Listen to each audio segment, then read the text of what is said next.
Hello प्यारे बच्चों, आ गए हैं अपने अगली क्लास में और ये हमने शुरू कर दिया है किरण प्रकाशिकी का रिवीजन।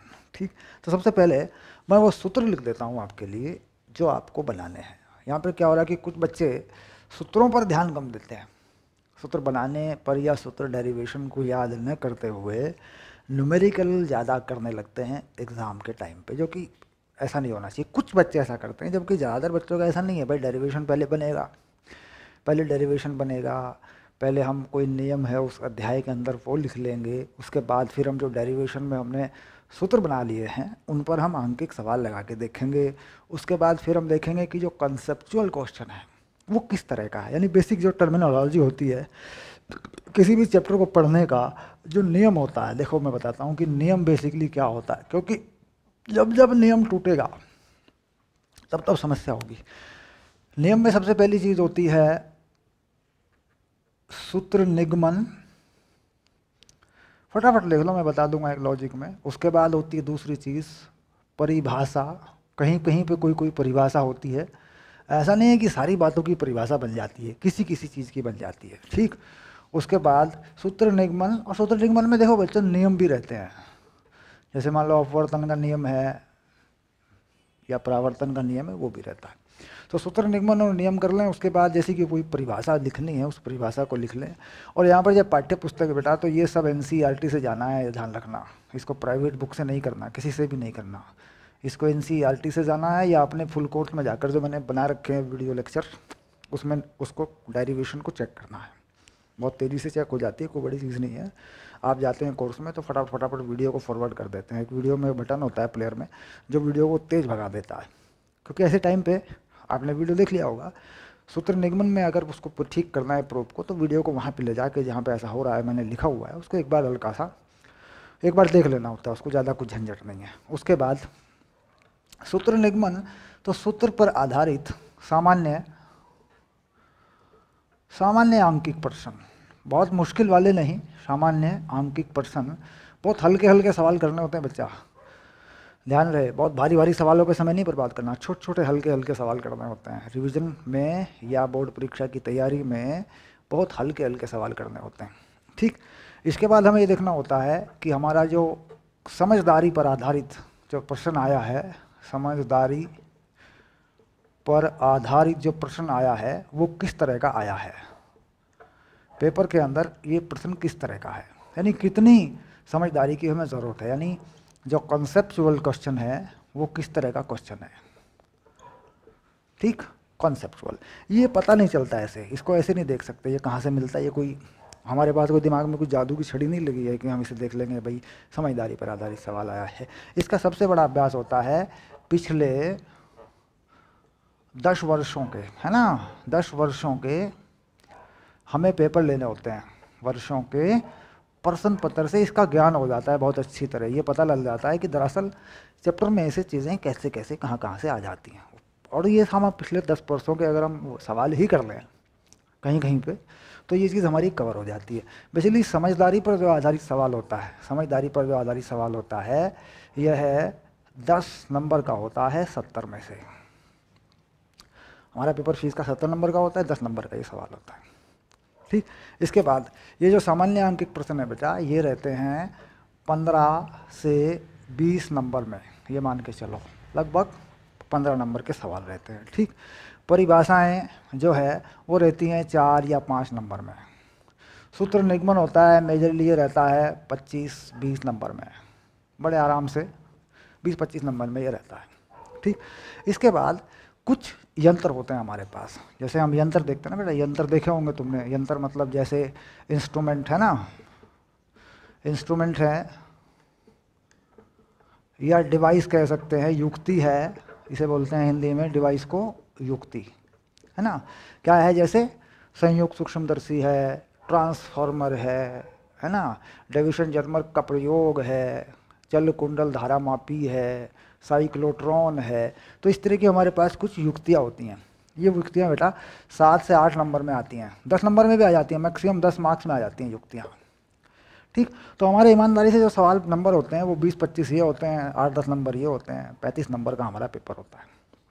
35 में 40 नंबर का पेपर हमारा बड़े मज़े में होता है, क्योंकि छोटी मोटी परिभाषाएं, छोटे मोटे सामान्य आंकिक प्रश्न हम लगा लेते हैं।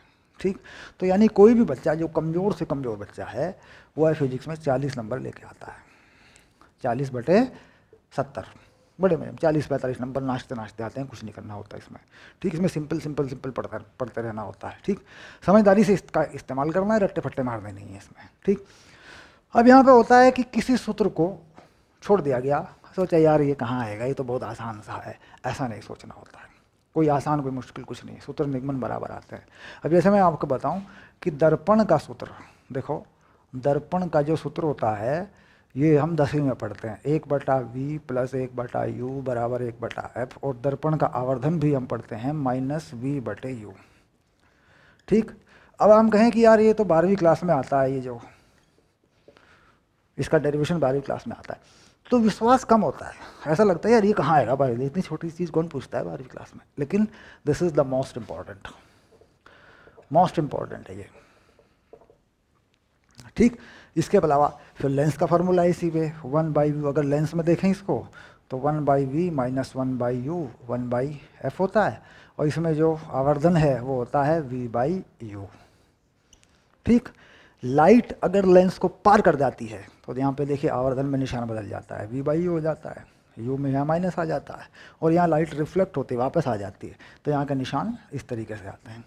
याद रखें कि परावर्तन पर जो काम करता है वो दर्पण का सूत्र काम करता है, वो ये वाला है, और जो अपवर्तन पे काम करता है वो ये है। ठीक, ये सूत्र किस नियम पर आधारित है, ये सूत्र वाला, ये सूत्र बेटा परावर्तन के नियम पर आधारित है बच्चे, ये परावर्तन पर आधारित है, और ये सूत्र अपवर्तन पर आधारित है। ठीक, तो इसका निगमन या इसका निगमन छोड़ दिया था, बोले तो सर ये क्या इंपॉर्टेंट होगा, 10वीं में तो पढ़ा था, 12वीं में कहाँ से आएगा, तो ऐसा नहीं करना है, दैट इज सूत्र निगमन कंफर्म करना है। तो सबसे पहली टारगेट मैं यही दे रहा हूँ रिवीजन में, सबसे पहली चीज़ मैं ये दे रहा हूँ कि कितने सूत्र तुम्हें बना लेने हैं इस चैप्टर में, छोड़ना नहीं एक भी, सबको पक्का कर दो, याद कर लो, समझ लो, लिख लो, जो कर लो, रट्टा मार लो, कुछ भी कर लो। ठीक, तुम्हारी मर्जी है। ठीक, समझ में आता समझ लो, थोड़ा समझ में आ रहा है थोड़ा रट्टा मार लो, कोई टेंशन नहीं, जैसे चाहे करो, लेकिन इनको तैयार करो, और ये एकदम तुम्हारी उंगली पर होना चाहिए, टच बोलो लिख दो तो लिख दो, क्योंकि एग्जाम में लिख के आना यार, एग्जाम में कोई हमसे इंटरव्यू नहीं मांग रहा है कि ये चीज़ क्यों होती है भैया, ऐसा क्यों कर दिया, ये क्यों कर दिया, वो क्यों कर दिया, नहीं, हमें इसे लिखना आना चाहिए बस।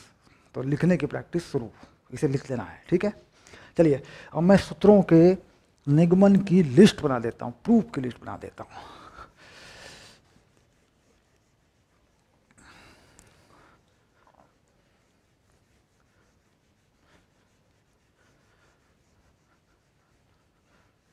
फटाफट लिस्ट बना के दूंगा, इन्हें फटाफट जो है एक दिन में आराम से बैठ के रात में घंटे में, 2 घंटे में, 3 घंटे में फटाफट इन्हें लिख के तैयार कर लो फटाफट, और लिख के चेक कर लो, लिखने के बाद इन्हें चेक कर लो कि कंफर्म हो गया है कि नहीं हो गया है।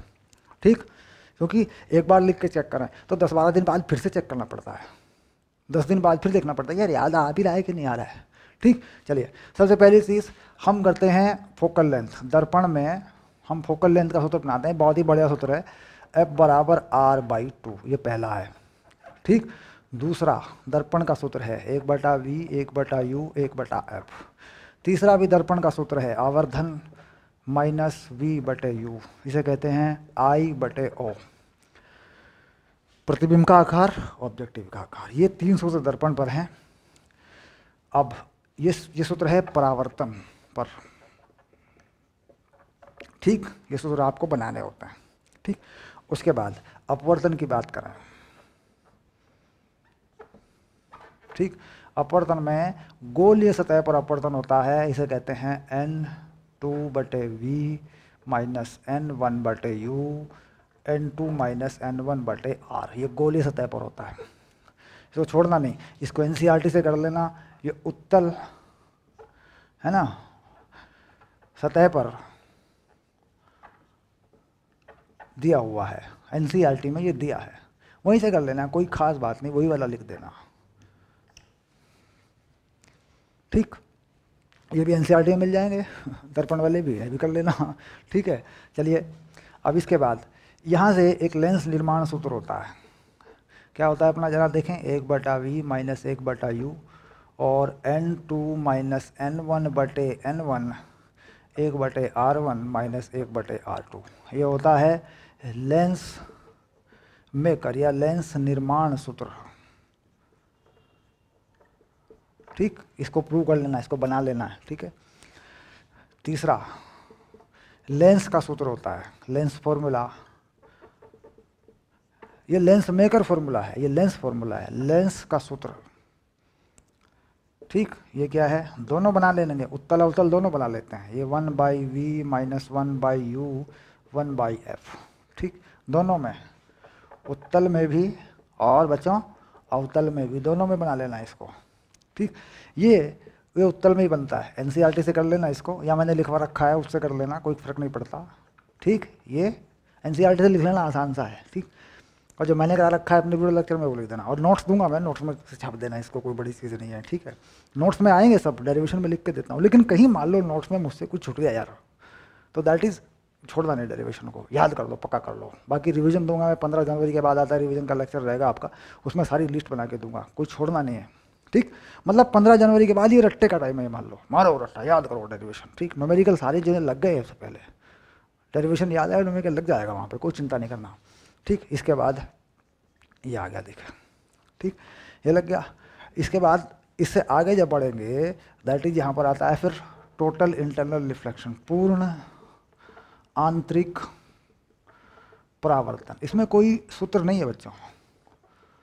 ठीक, पूर्ण आंतरिक परावर्तन में एक चीज़ होती है कि मान लीजिए इसका एक सूत्र बनाया जाता है कि ये कोई पानी वानी है, पानी में एक मछली है, मछली कितना देखेगी, या कोई बल्ब जल रहा है, इस तरीके से कितना क्षेत्रफल आएगा, इसका एक सूत्र होता है ऐसे। ये जो आर होता है, आर, ठीक, इस आर का एक फॉर्मूला होता है h√μ1/μ2 का स्क्वायर माइनस 1। यहाँ पे ये μ1 है और ये μ2 है। यह है, देखिए एनसीईआरटी में इस पर एक उदाहरण भी है, इसको बना लेना पक्का, श्योर, आया पड़ा ही इसलिए मैंने सूत्रों में डाल दिया इसको। एनसीईआरटी में इसका उदाहरण है, बाकायदा दिया हुआ है। ठीक, मेरे वीडियो लेक्चर में ऐसी अच्छे से बताई है मैंने, ये पक्का डन कर लेना, इसको छोड़ना मत इसको। ठीक, ये आ गया। पूर्ण आंतरिक परावर्तन क्या होता है, तो नियम है, तो आप लिख ही देंगे, उसको भी देख लेना एक बार, इसे जरूर बना लेना आप। ठीक, एक पूर्ण आंतरिक परावर्तन में कुछ इस तरह की शर्तें होती हैं, ऐसे जाती है लाइट यूँ, ये। ठीक, ओके, इस तरह के कुछ चित्र हैं जिससे हम रियल यानी वास्तविक प्रतिबिंब बना लेते हैं, उल्टा बना लेते हैं, सीधा बना लेते हैं। ठीक, एक इस तरह का होता है पूर्ण आंतरिक परावर्तन में सीधा प्रतिबिंब, सीधे वो उल्टा प्रतिबिंब बनाने का तरीका होता है। एनसीईआरटी में ये 3 चित्र हैं, इनको डन कर लेना, कैसे इमेज बदलती है, यानी प्रतिबिंब कैसे उल्टा हो जाता है। ठीक है, लाइट का रास्ता बदल जाता है। यहाँ पे देखिए लाइट 90 पे घूम गई, यहाँ पे 180 पे घूम गई। ओके, इन दोनों को देख के वहाँ से ओके कर लेना आप। ठीक, चीज़ यही है, यहाँ भी देख लो, वहाँ भी देख लो, कोई खास बात नहीं है, इसको ओके करना है आपको। ठीक है, चलिए अब इसके बाद यहाँ तक पहुँच गए, अब आ जाते हैं आगे, इधर पहुँच जाते हैं। अब प्रिज्म का फॉर्मूला, प्रिज्म में अपवर्तन। ठीक, ये अपवर्तन है बेसिकली, इसको बनाना होता है, ये आया पड़ा बोर्ड में। ठीक, फॉर्मूला क्या होता है, ये होता है n2/n1, और याद आएगा sine delta m plus a/2 और साइन a/2 प्रिज्म। और ये पतले प्रिज्म के लिए ये सूत्र जो है तैयार हो जाता है, ये डेल्टा होता है, मिनिमम विचलन कहते हैं इसको, या अल्पतम विचलन बोलते हैं बच्चों इसको। तो ये आता है a और ये आता है n2 माइनस n1। इसमें प्रिज्म का जो अपवर्तनांक होता है वो n2 होता है और बाहर का होता है n1। प्रिज्म का कितना है, n2, बाहर का n1 है, याद आ रहा होगा, इसको पक्का कर लेना है। पतले प्रिज्म के लिए इस पे आंकिक प्रश्न बनता है, प्रश्न बोर्ड में ध्यान रखना, इस पे आंकिक प्रश्न बनेगा, वो बना के दिखाऊंगा, मैं रिवीजन शुरू कर रहा हूँ, वो बना के दिखाऊंगा सवाल में सब पे। ठीक है, ये सब ओके कर लेना। ठीक,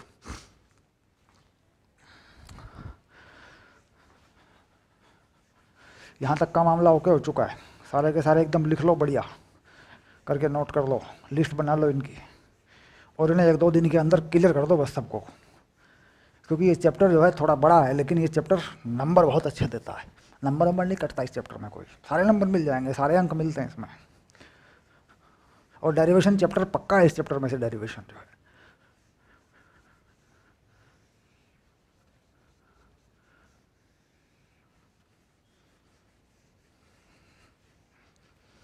अब आई यंत्र, प्रकाशिक यंत्र।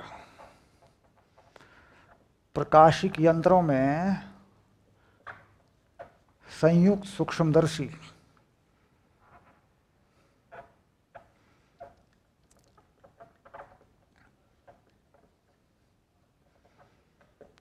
आवर्धन क्षमता, क्या बनाते हैं इसकी? आवर्धन क्षमता बनाते हैं, आवर्धन क्षमता। और दूरदर्शी या दूरदर्शक बोल देते हैं, इसकी भी आवर्धन क्षमता बनाते हैं। ये दो तरह की होती है, एक होता है अपवर्तक और एक होता है परावर्तक। परावर्तक, ठीक। अपवर्तक की और परावर्तक दोनों के दोनों ही एनसीईआरटी से करने हैं, दोनों एनसीईआरटी वाले हैं इस बार। अब प्राइवेट किताबों से नहीं करना, एनसीईआरटी वाले मैंने कर रखे लेक्चर में, एनसीईआरटी में है बाकायदा, नोट्स में लिख के दूंगा मैं, ठीक। दोनों एनसीईआरटी से करने हैं, अपवर्तक और परावर्तक दोनों। डेरिवेशन एनसीईआरटी वाला चलेगा, ठीक। और ये वाला भी एनसीईआरटी वाला चलेगा, जिसमें दो होती हैं आवर्धन क्षमता। एक ये होती है -VO/U 1 + D/FE। एक होती है दूसरे वाली, ये होती है LD/FOFE, ठीक। ये दो हैं, ये दोनों मैंने बना रखी हैं, ठीक। और नोट्स में लिख के भी दे दूंगा मैं तुम्हें, छोड़ना मत, ठीक। ये दोनों हैं।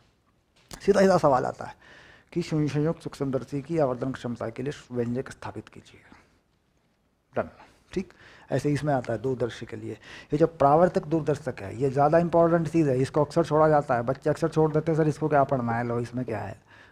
फ्री में मिलते हैं ये फ्री में आता है, दो नंबर का होता है ये, जबकि ये 3 नंबर का होता है, ये भी 3 नंबर का होता है।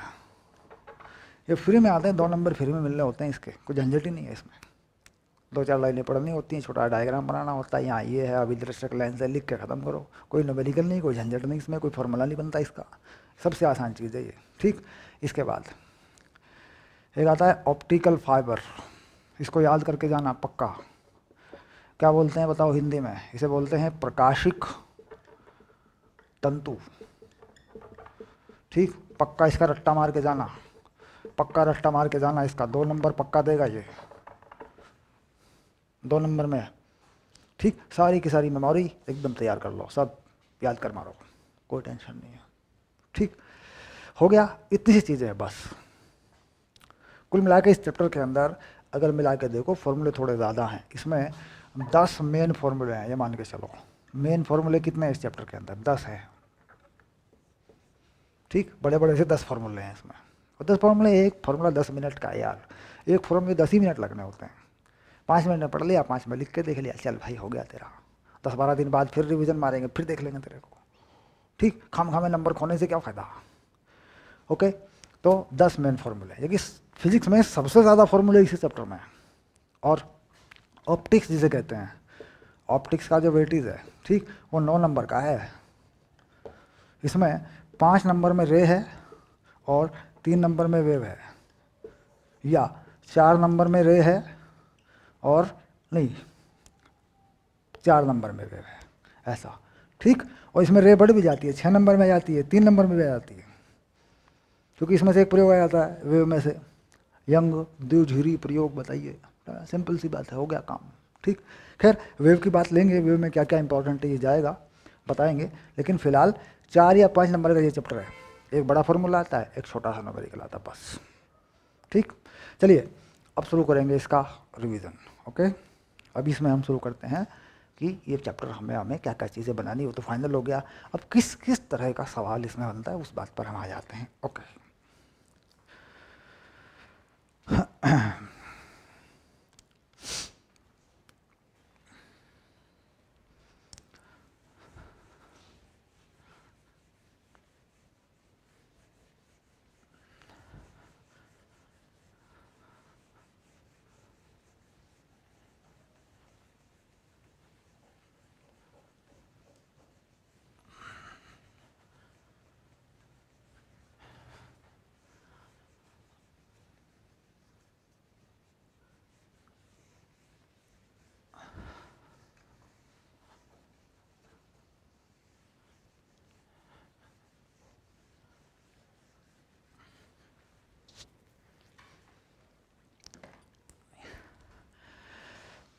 चैप्टर में शुरू करते हैं। सबसे पहली जो चीज़ आती है इसमें, हम देखते हैं 9th में हो या 10th में हो, लाइट में जनरली हम सबसे पहले पढ़ते हैं रिफ्लेक्शन। रिफ्लेक्शन यानी परावर्तन। ठीक, परावर्तन पर क्या सवाल बन सकता है, मोटा मोटा सोचिए कि भाई परावर्तन में है क्या क्या, इस पर क्या सवाल बनता है। पिछले सालों का रिकॉर्ड अगर मैं याद करूं तो परावर्तन में क्या सवाल बनता है। तो सबसे पहली चीज़ तो ये होती है कि परावर्तन का नियम पूछ लिया जाए साहब आपसे, परावर्तन का नियम क्या है, तो बता देंगे आप। ठीक, आपतन कोण बराबर परावर्तन कोण, आपतित किरण परावर्तित किरण व अभिलंब जिस बिंदु पर वह किरण आपतित होती है या आपतन बिंदु पर अभिलंब, ये एक ही तल में होते हैं। दो बातें इसमें लिखनी होती हैं। अक्सर बच्चे क्या करते हैं इसमें, मान लीजिए हमने यहाँ एक किरण डाल दी, ऐसे यहाँ डाल देते हैं लोग, ये कोण बना दिया दैट इज़ आई, और इधर से इतने ही कोण पे हमने पहुँचा दिया दैट इज़ आर, तो लिख दिया कोण आई बराबर कोण आर। और ये बात नहीं लिखी कि साहब ये जो अभिलंब है आपतन बिंदु पर और आपतित किरण या परावर्तित किरण ये एक ही तल में होते हैं, सिर्फ इतनी सी बात लिख दी, ठीक, तो नंबर हमारा कट जाएगा। क्योंकि अगर सिर्फ नियम की बात करें तो नियम पे मिलते हैं हमें 2 नंबर। अब ये एग्जामिनर की मर्जी है, अगर हमने इसमें भाषा की त्रुटि कर दी कि वो हमें क्या देगा, आधा नंबर देगा, 1 नंबर देगा। तो ये तो हम लिख सकते हैं गणितीय रूप से भी, चित्र बना सकते हैं। ठीक, एक यहाँ क्या है, ये परावर्तक तल, परावर्तक ये तल है, ठीक, ये अभिलंब है, ऐसे लिख के अच्छे से, मतलब समझ गए आप कि जो चीज़ें हैं भाषा में वो अच्छे से लिख के आनी है आपको। ठीक, और दोनों बातें लिखनी है, यानी परावर्तन के नियम में 2 बातें हैं, एक आई आर के बराबर है, आपतन कोण परावर्तन कोण के बराबर है, एक आपतन बिंदु को अभिलंब आपतित किरण परावर्तित किरण ये एक ही तल में है। ये 2 बातें लिखनी होती हैं आपको, सबसे पहली बेसिक बात। और इस पर गणना क्या, सवाल क्या, लॉजिक क्या है। ये कहता है जी हमारे पास जो है इस तरह के 2 दर्पण हैं, मोटा मोटा सा एक सवाल करा देता हूँ, और कोई किरण यहाँ से गिरती है, इस कोण पे 50 अंश का ये कोण है, ठीक, और यूँ जाती है, और यहाँ से जो यूँ जाती है ऐसे, ये है थीटा, और ये जो कोण है ये 115 अंश का है। साहब थीटा का मान बताइए, ऐसे। ठीक, छोटा सवाल, मतलब एक सवाल जो इस तरीके से बन जाता है, कई बार मैंने देखा है, कभी कभी होता है ऐसा कि ये बन गया, मान लो, तो घूम रहे हैं बच्चे, सोच रहे हैं यार इसमें क्या करें, क्योंकि पहले ऐसा किया नहीं है सर, ये तो बिल्कुल रट्टे से बाहर सवाल है, रट्टे में तो है ही नहीं, इसमें कहाँ से लगाएंगे कौन कौन, तो कोई ख़ास मसला नहीं है। यहाँ पर अगर हम एक अभिलंब बना लें ऐसे, तो देखिए ये जो कोण है ये बनेगा 40, ये भी 40 बनेगा, और ये जो तल है सीधा तल है, देखो ये 50 का ही बनेगा कोण, 115 और 50 165 हो गया बच्चों। तो 165 80 में से चले गए, कितने बचे, 115 और 50, 165 और 180 में से, क्योंकि त्रिभुज के अंदर का कोण जो है वो 180 होते हैं सारे कोण, तो कितना बच गया 65 में से, कह ये 15 बच गया। ठीक, तो ये कोण कितना आ जाएगा बच्चा, ये भी 15 आ जाएगा, क्योंकि ये जो अभिलंब डालेंगे यहाँ से, ये कोण आएगा तुम्हारा 75, और ये भी आ जाएगा 75, तो थीटा का मान कितना आ गया 15, ये हो गया उत्तर तुम्हारा। ठीक, तो बात समझ में आ गई, सीधे से निकाल लेते हैं, कोई बड़ी चीज़ नहीं है। ठीक, एक बेसिक सवाल आता है कि कोई व्यक्ति समतल दर्पण के सामने जो है खड़ा होकर अपना प्रतिबिंब देखता है, कोई व्यक्ति समतल दर्पण के सामने खड़ा होकर अपना प्रतिबिंब देखता है, तो पूरी तरह अपना प्रतिबिंब पूर्ण रूप से देखने के लिए दर्पण की कम से कम कितनी लंबाई या ऊंचाई होनी चाहिए। तो इसमें कहते हैं, मान लीजिए कोई व्यक्ति दर्पण के सामने खड़ा होकर अपना प्रतिबिंब देखता है, ठीक, और ये दर्पण है सामने, तो कह रहा है कि दर्पण जो है लगभग आधी लंबाई का होना चाहिए। मान लीजिए इस व्यक्ति की लंबाई क्या है, L, ठीक, तो दर्पण की लंबाई कितनी होनी चाहिए बच्चों, L/2, इसे याद कर लेंगे आप। कोई व्यक्ति समतल दर्पण में अपना प्रतिबिंब देखना चाहता है पूरी तरह, तो दर्पण की जो लंबाई है वह व्यक्ति की लंबाई की लगभग आधी होनी चाहिए। और यहाँ पे सवाल बन जाएगा कि साहब 1.5 मीटर लंबा एक व्यक्ति अपनी या अपना पूर्ण प्रतिबिंब देखने के लिए, देखो कितने प्यारे प्यारे सवाल, एकदम पक्का करा दूंगा, एकदम याद करा दूंगा। अपना पूर्ण प्रतिबिंब देखने के लिए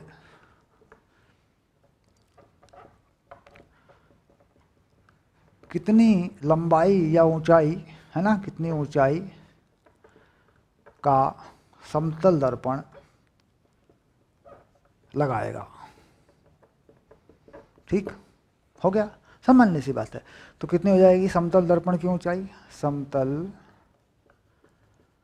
दर्पण की ऊंचाई कितनी हो जाएगी बताओ? ये हो जाएगी इसका आधा, 1.5/2 यानी 0.75 मीटर हो गया।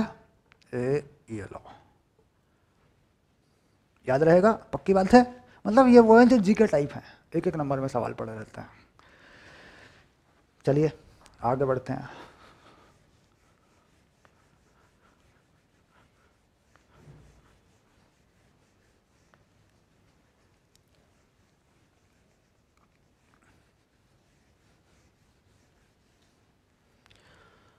अब समतल दर्पण में प्रतिबिंब की चाल या वस्तु की चाल एक जैसी होती है। तो सवाल बन जाता है कि साहब हमने एक जो है एक समतल दर्पण की तरफ एक व्यक्ति एक सड़क पर या एक रोड पर 5 मीटर प्रति सेकंड की चाल से जा रहा है समतल दर्पण की तरफ। ठीक, तो इसका प्रतिबिंब किस चाल से चल रहा होगा? इसका प्रतिबिंब किस चाल से चल रहा होगा? तो देखिए, व्यक्ति की चाल 5 मीटर पर सेकंड किस तरफ? दर्पण की ओर, ऐसे दर्पण की ओर जा रहा है। इधर प्रतिबिंब भी दर्पण की ओर आएगा बच्चे, दर्पण के पास आ रहा है ना, तो प्रतिबिंब भी पास आएगा। तो प्रतिबिंब की चाल ये भी 5 होगी मीटर पर सेकंड दर्पण की ओर, यानी व्यक्ति और प्रतिबिंब के बीच की दूरी घटेगी।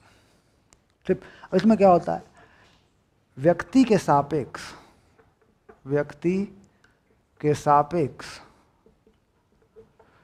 प्रतिबिंब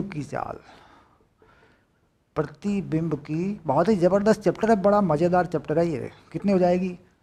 विपरीत दिशाओं में चाल जुड़ जाती है, वेग कहते हैं, वेग जो है, परिणामी वेग क्या होगा, क्योंकि सदिश राशि है तो मोटा मोटा सोच लेते हैं। ये हो जाएगी 5 + 5, ये होगी 10 मीटर प्रति सेकंड। ये हो गया हमारा उत्तर। ठीक, अब यहाँ व्यक्ति के सापेक्ष प्रतिबिंब की चाल या प्रतिबिंब के सापेक्ष व्यक्ति की चाल, ओके, ये चीज़ हो जाती है। यदि समतल दर्पण में वस्तु का आकार प्रतिबिंब का आकार बराबर होता है, उनकी दूरियां बराबर होती हैं दर्पण से, और उनकी चाल वाल भी बराबर होती है। ठीक, अब समतल दर्पण में प्रतिबिंब वस्तु से किस प्रकार भिन्न है? कहता जी किसी प्रकार भिन्न नहीं है, बस पार्श्विक उल्टा होता है। ये पी इधर है तो ये पी इधर है, और कुछ नहीं होता, ये भिन्नता होती है। ठीक, अच्छा, प्रतिबिंब कैसा है? कहता साहब प्रतिबिंब जो है आभासी है। ठीक, आभासी है, ठीक, सीधा है, सीधा हो गया, और आकार में समान है। बात पक्की हो गई। तो आवर्धन कितना है? कितना आवर्धन है? आवर्धन मतलब समझ रहे हो ना, आवर्धन, हाँ, आवर्धन है +1 आवर्धन है। आभासी प्रतिबिंब के आवर्धन धनात्मक होते हैं, याद रखेंगे इस बात को भी। तो कैसा है? +1 है। ठीक, तो समतल दर्पण पर ये जितनी बातें मैंने बताई हैं कंफर्म कर लो, इससे बाहर नहीं आ सकता। यही रहती हैं चीज़ें, यही पूछी जाती है घुमा फिरा के। चलिए अब चलेंगे गोलीय दर्पण पर, ओके।